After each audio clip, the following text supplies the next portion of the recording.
Reflecting on my childhood, I find my memories a peculiar blend of warmth and an unsettling presence lurking beneath the surface.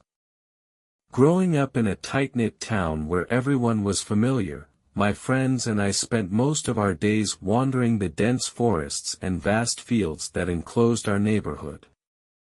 It was during one unforgettable summer, 15 years ago, that we met Bernard. There were three of us, me, Jason, and Eric. Jason had a gift for making friends, his effortless charm drawing people in. His smile could chase away even the darkest clouds, and his laughter was so contagious that it had a way of lightening any situation. Eric, on the other hand, was different. He teetered between being our closest friend and our most frustrating tormentor, always testing boundaries, pushing limits, seeing how far he could go before we snapped. Yet, despite his rough edges, he was fiercely loyal in his own unique way. The three of us had built a world of adventure and secrecy, a space that only we truly understood. One afternoon, while engaged in an intense game of hide-and-seek in the woods behind Eric's house, we encountered a boy we had never seen before. He was perched on a fallen log, his gaze fixed on the earth beneath his feet. He looked around our age, perhaps slightly older, his dark, unkempt hair falling over sharp blue eyes that seemed to pierce through the air itself. "Hey, who are you?" Jason called out, always the first to bridge the gap between strangers. The boy lifted his head slowly, his face devoid of any readable emotion. "Bernard," he responded in a hushed tone. Curiosity got the better of me, and I stepped forward. "Never seen you around. Do you go to our school?" Bernard gave a slow shake of his head. "Just moved here." "Nice," Jason said with his usual grin. "Wanna hang out with us?" Bernard hesitated for a brief moment before nodding. A faint smile flickered across his lips, barely there. From that day onward, he became part of our little circle. We spent the afternoon sprinting through the woods, climbing trees, and inventing games. Bernard, however, was different. He was quiet, almost eerily so, but there was something compelling about him.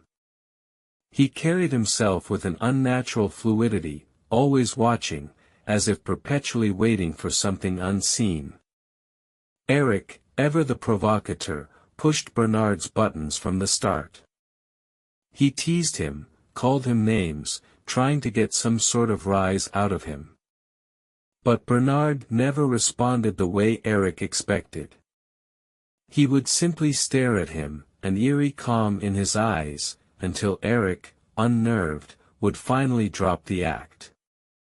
One afternoon, Eric brought along an old disposable camera, the kind where you had to get the film developed. "Let's take a picture," he suggested, gesturing for us to crowd together. We clustered close, Bernard lingering just slightly apart. Eric snapped the shot, capturing a moment that, at the time, seemed nothing more than an innocent summer memory. We had no idea that photo would come back to haunt us. As summer stretched on, Bernard's presence became an expected part of our days. But he never shared much about himself, his family, his home. If we pried, he would steer the conversation elsewhere. We didn't push. At the time, it didn't seem important. We were just kids happy to have another friend. Then, one day, Bernard stopped showing up. We waited at our usual meeting spot in the woods, but he never arrived. The next day, still nothing. A week passed, then another, then a month. It was as if he had been erased from existence. We assumed his family must have moved, slipping away as mysteriously as they had arrived. Life carried on. Years passed, and that summer became just another distant memory. I grew up, joined the police force, driven by a relentless need to seek out answers, to uncover the things that lurked in the shadows of the world. My job showed me the ugliest parts of humanity, but it also gave me purpose. Then, one gray afternoon, while cleaning out my attic, I came across an old box of photos. Flipping through them, my fingers froze when I saw it, the picture Eric had taken that summer. I stared at it, a strange unease twisting in my gut. There we were, Jason, Eric, Bernard, and me, frozen in time, our faces brimming with carefree youth.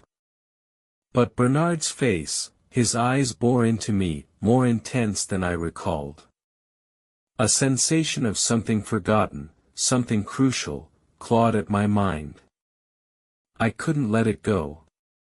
The next day, I took the photo to work and showed it to a colleague who specialized in missing persons and cold cases.